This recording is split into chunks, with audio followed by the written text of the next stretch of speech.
Every parent has felt it. You reach for your crying baby, arms out, ready to comfort, and they twist away, reaching instead for your partner. It stings more than anyone admits out loud. Here's what almost nobody tells you. This isn't rejection. It's not a verdict on your bond, your instincts, or how much your baby loves you. And once you understand what's actually happening in your baby's brain, this moment stops feeling like a wound and starts feeling like something else entirely, something almost reassuring. You don't need a special toy to fix this. You don't need a bonding app, a class, or a gadget that promises to make your baby more attached to you. What actually shifts this pattern costs nothing and takes minutes a day, and it works better than anything you could buy. The concept comes from decades of attachment research, most famously the work of developmental psychologist Mary Ainsworth, who spent years observing how babies behave around their caregivers when stressed.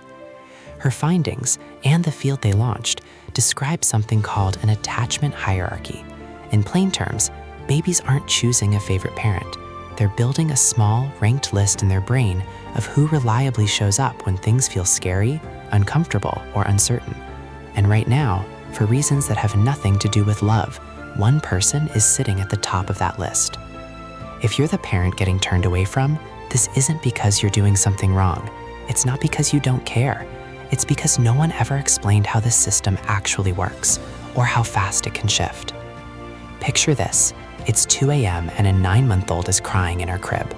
Two parents stand in the doorway. She looks at both of them, then lifts her arms towards just one. That small, specific gesture isn't about affection. It's about a pattern her brain has been quietly tracking for months. And that pattern is exactly what we're going to unpack. For decades, the assumption was simple. Whoever spends the most hours with a baby becomes their primary attachment figure. More time, more bond. It made sense, and it's mostly wrong. Researchers who study attachment have spent years comparing caregivers across all kinds of households: two working parents, single parents, grandparents as primary caregivers, split custody arrangements. And the pattern that emerges isn't about hours logged, it's about responsiveness. The parent a baby gravitates toward isn't the one who's simply present the most. It's the one whose reactions are the most predictable, who shows up the same comforting way over and over when the baby is upset. A parent working long shifts who reliably responds the same way every single time they're together can rank just as high, sometimes higher, than a parent home all day but less consistent in how they soothe. This is the democratizing part. This isn't about money, schedule, or how much free time you have. It's about pattern, not quantity. Now, here is where the science gets its most famous demonstration. In the 1970s, Mary Ainsworth designed an experiment now taught in nearly every psychology course: the strange situation. A baby and their parent are placed in an unfamiliar room. A stranger enters, then the parent quietly leaves. The baby is left, briefly, without their anchor. What happens next is what mattered. Some babies grew visibly distressed, then calmed almost instantly the moment their parent walked back through the door, reaching for them, settling into their arms, resuming play within moments.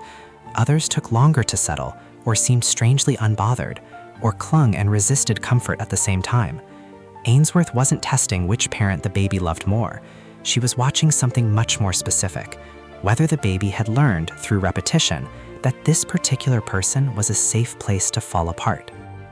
That's the emotional core of attachment hierarchy. It's built in exactly these small moments: the reach, the return, the reliable comfort, repeated so many times the baby's brain stops having to think about it. It just knows. So if you've watched your baby light up for someone else during a hard moment, here's the reframe. This isn't about blame, it's about information. Your baby is telling you without words exactly what kind of consistency is building trust right now, and that's something you can shift starting today. Here are 3 things you can actually do starting today that shift this pattern. No gadgets required.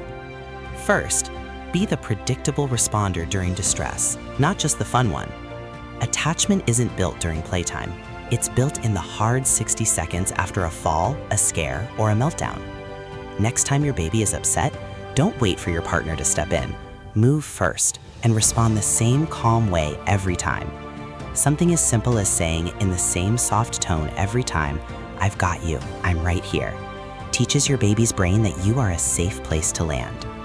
Second, take ownership of one recurring routine, especially one tied to comfort: bedtime, nap time, or the first few minutes after waking up. Repetition is what builds the pattern, not the total hours in a day.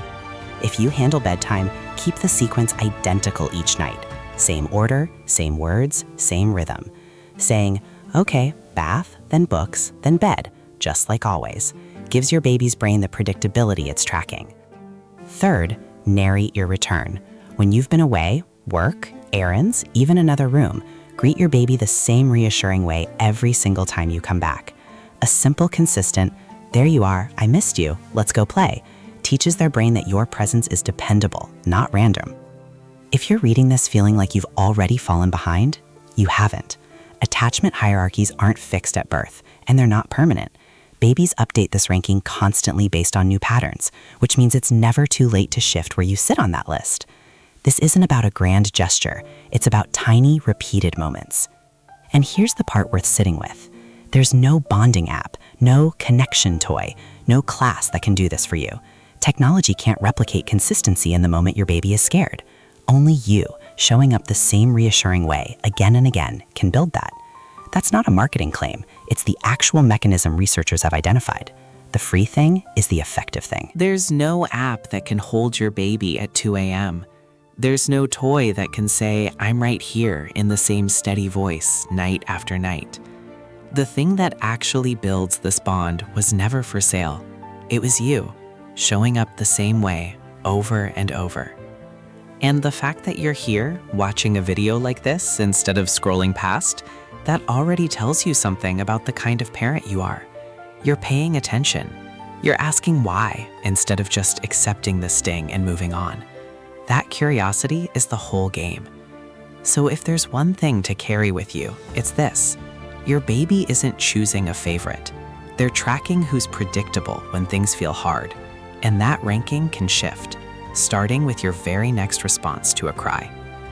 If this helped make sense of a moment that's felt confusing or painful, follow along. We cover the real science behind sleep, language, emotional development, and the milestones nobody prepares you for, all translated into things you can actually use. And if you know another parent who's ever felt that same sting of being passed over, send this their way. It might be exactly the reframe they need today. You don't have to be everything. You just have to be consistent. Show up the same way every time, and let the pattern do the rest.